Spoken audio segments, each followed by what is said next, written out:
Vamos continuar então a nossa conversa do vídeo anterior. No vídeo anterior eu falei sobre várias questões mais conceituais, mais fundamentais sobre os testes de comparação de médias, certo? E também sobre o design experimental. Eu entendo que essa discussão é superada.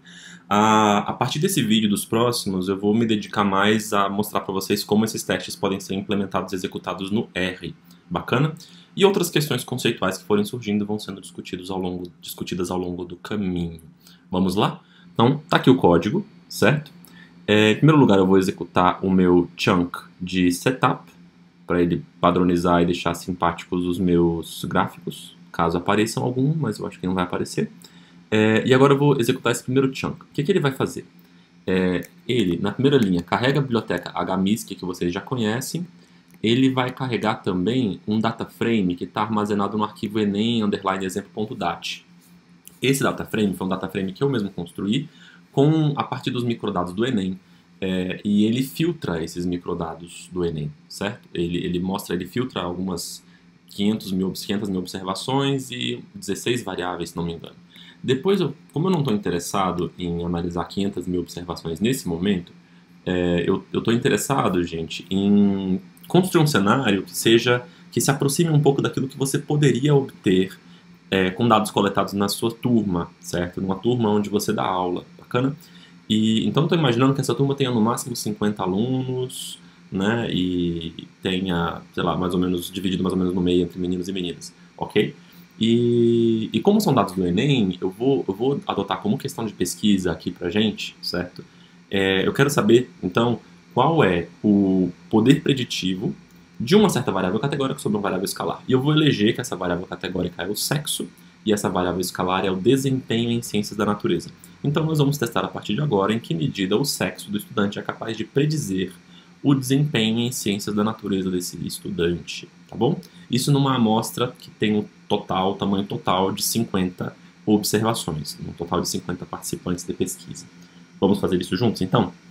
Olha só, para eu fazer isso, para tentar simular esse cenário, lembrando que a planilha do Enem, porque eu construí, certo? Ela está diferente da que você vai baixar lá do INEP e ela foi embaralhada. Então eu vou tomar as 50 primeiras observações, que é o que eu estou fazendo aqui, tá vendo? Eu estou chamando o data frame Enem, entre colchetes, na entrada das linhas eu estou chamando de 1 a 50. Isso vai chamar as primeiras 50 linhas desse data frame. E eu estou atribuindo ao mesmo data frame. Quer dizer que depois disso daqui, dessa linha desse comando aqui, eu vou sobrescrever o data frame Enem, que eu carreguei aqui com o comando load, certo? E eu vou sobrescrevê-lo e vai ficar desse jeito. Então eu vou dar um play aqui, vou executar uma linha de cada vez para vocês verem o que acontece. Carregando a biblioteca HMISC, carregou. Carregando o data frame do Enem, 500 mil observações, carregou. Agora filtrando e retendo somente as 50 primeiras observações. Feito. Se vocês quiserem, é altamente recomendável, certo, que vocês tentem visualizar esse data frame antes de prosseguir. Vocês podem usar o comando str_enem, vocês podem usar o comando view, vocês podem usar o comando que vocês acharem conveniente para visualizar um pouco o que está armazenado nessa planilha aqui, tá certo? Eu vou tocar isso adiante, vou supor que vocês fizeram isso aí na casa de vocês. Agora, para a gente calcular as estatísticas descritivas, que é o que nós queremos, né, como eu tinha mostrado ali para vocês, a gente precisa calcular média e desvio padrão da média. Eu vou usar um método que é um método baseado nas funções da biblioteca dplyr.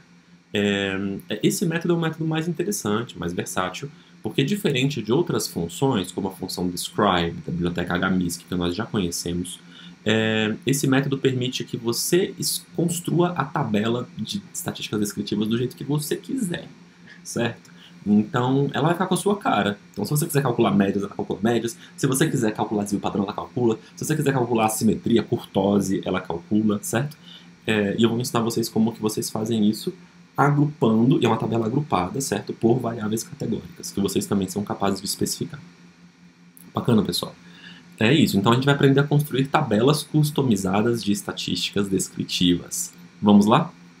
Para a gente construir essas tabelas, eu vou usar, como eu disse, já avisei, usar funções da biblioteca dplyr. Vocês carreguem a biblioteca, e se vocês não carregaram nenhuma vez na vida ainda, então vocês vão precisar instalá-la, como vocês já sabem, é só usar o comando install.packages, e o nome da biblioteca entre aspas.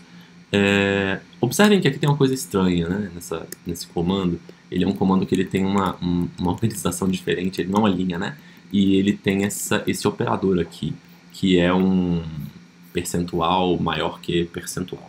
Esse operador a gente chama de pipe. Ele está definido na biblioteca Magritte, que costuma ser carregada implicitamente em outras bibliotecas, como a biblioteca dplyr. Então eu nem sempre preciso carregar a biblioteca Magritte de forma explícita. Bacana? A menos que eu queira usar só esse operador. Mas o que esse operador faz? Por que ele tem esse nome? Ele tem esse nome por uma referência àquele cara, ao autor daquele quadro da França, né? Um quadro francês, que está escrito em um cachimbo e está escrito isso não é um cachimbo, certo?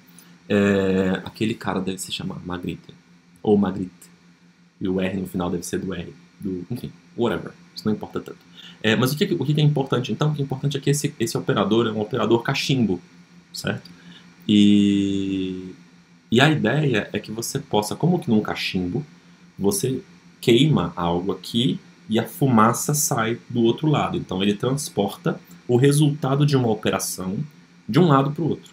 É isso que o operador cachimbo faz. Então tá. Como é que ele funciona? Então ele leva o resultado de uma operação no outro lado.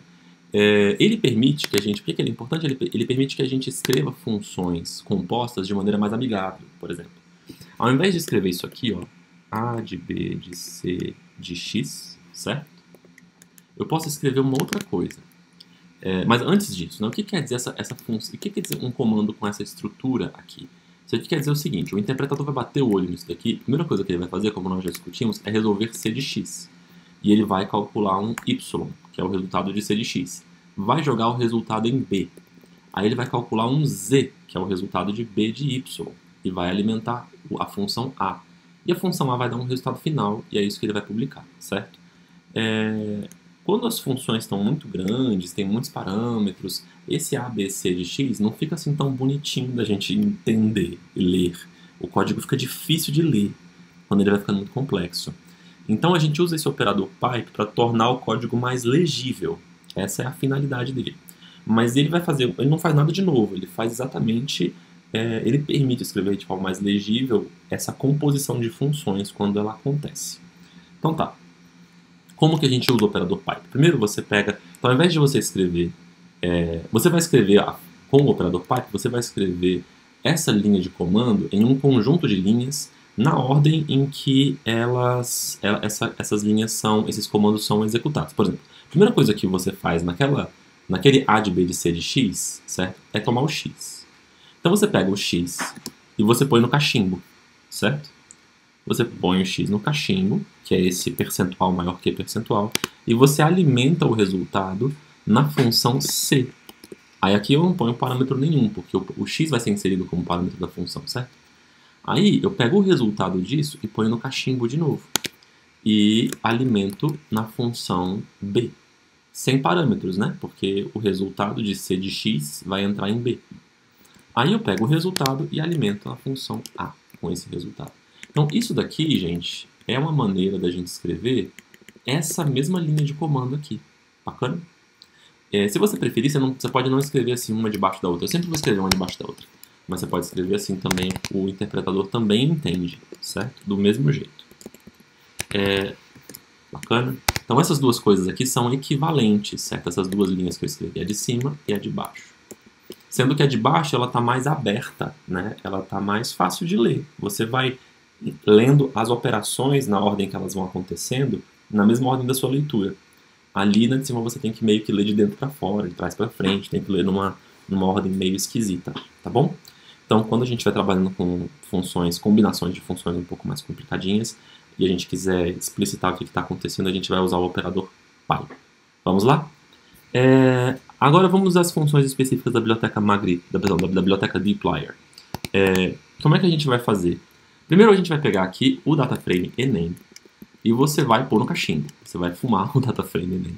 E você vai colocá-lo, vai levá-lo na função groupBy. A função groupBy é uma função da biblioteca dplyr que agrupa um dataframe em função de uma ou mais variáveis categóricas. No caso, a gente está agrupando em função da variável sexo, tá certo? Então ele vai pegar o dataframe vai separar esse data frame, vai dar um split nele, vai separar esse cara e vai construir uma outra estrutura de dados que distingue, que separa, que está separada com relação à variável sexo.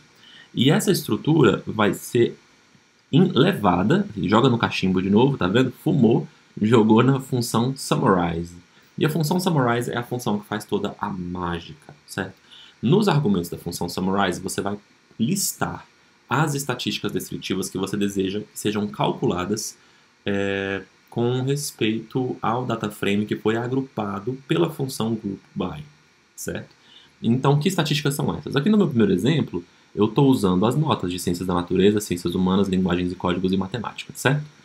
Vou executar esse código. Vamos ver o que aparece? Apareceu aqui a tabelinha que eu queria. Bem simples, tá vendo?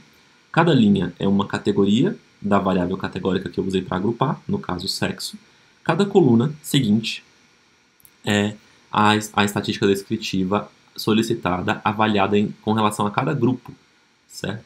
Então a gente consegue perceber aqui, por exemplo, que as notas dos meninos em matemáticas e ciências da natureza é maior que a das meninas, e que a nota das meninas em ciências humanas e linguagens e códigos é maior que a nota dos meninos, nesse grupo de 50 estudantes. A questão é, eu posso afirmar a partir daqui que meninos e os meninos e as meninas têm diferença? Não sei. Não sei. Mas que essa diferença que a gente tem identificado aí seja um grande, em certo sentido, um grande clichê sociológico, né? Não é por isso que eu posso afirmar com base nesses dados que os meninos têm um desempenho superior ao das meninas na prova de ciências da natureza, por exemplo. Ou que as meninas têm um desempenho melhor em linguagens e códigos do que os meninos. Eu não posso dizer isso. Por que eu não posso dizer isso? Por efeitos de amostragem e flutuação estatística que nós discutimos na lição anterior, né? Então, todas as médias amostrais elas estão sujeitas à flutuação estatística. Quer dizer que se você tomasse, ao invés de tomar esses 50 estudantes, tomasse os próximos 50 estudantes, as médias desses estudantes entre meninos e meninas com respeito a essas provas não seriam as mesmas, seguramente não seriam as mesmas. Então elas vão sempre flutuar em torno de uma região que pode ser inclusive uma região muito larga. E a gente, olhando para a média, você não sabe a largura dessa flutuação. A gente precisa de uma outra informação, de uma outra estatística descritiva, certo? Que é o desvio padrão da média, para que a gente possa avaliar para que a gente possa avaliar o intervalo de confiança, certo? O intervalo dentro do qual essa média amostral tende a flutuar. Bacana? Então, como é que a gente vai fazer? Vamos calcular os desvios padrão da média.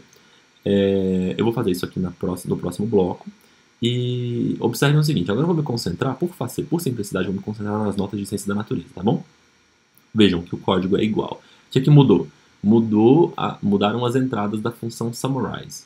E mudou também que eu estou dando nome às colunas agora. Então, se eu escrevo, por exemplo, se eu escrevo só min, que nem eu escrevi antes lá, min, ciência da natureza, vai aparecer uma coluna chamada min, nota ciência da natureza.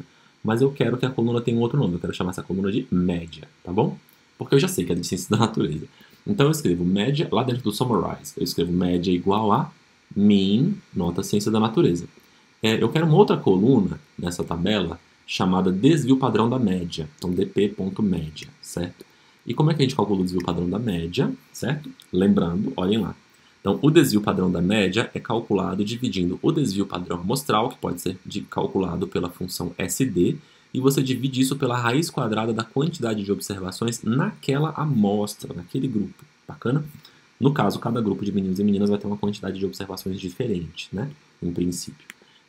Então, eu estou dividindo exatamente isso aqui. Eu peguei a função SD, joguei a variável nota CN, que é a nota de ciência da natureza, na função SD, calculei o desvio padrão da amostra. E aí eu vou tirar a raiz quadrada da quantidade de observações, da quantidade de casos dentro de cada grupo. Isso pode ser contado pela função N minúsculo, desde que você põe abre parênteses e fecha parênteses depois, tá bom? E depois eu também quero uma última coluna com o tamanho da amostra, o tamanho de cada grupo.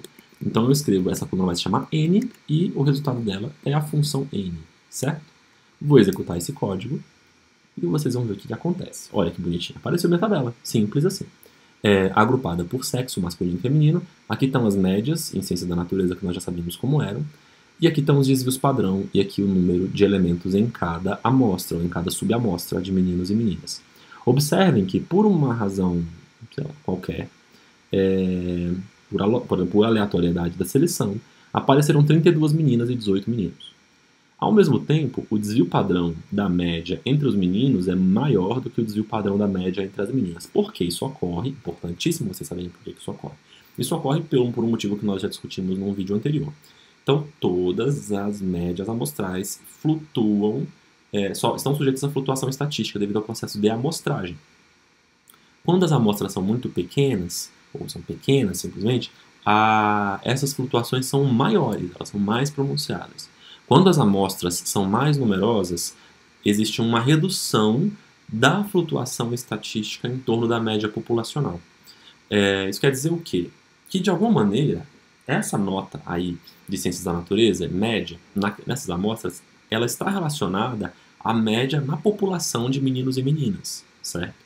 Mas ela vai flutuar em torno dessa média, e a medida dessa flutuação é justamente o desvio padrão da média. E esse desvio padrão da média, ele vai ser menor quando o tamanho da amostra for maior. Bacana? Isso é muito importante. Tem várias implicações sobre a inferência estatística. Nós vamos discutindo isso ao longo da nossa conversa.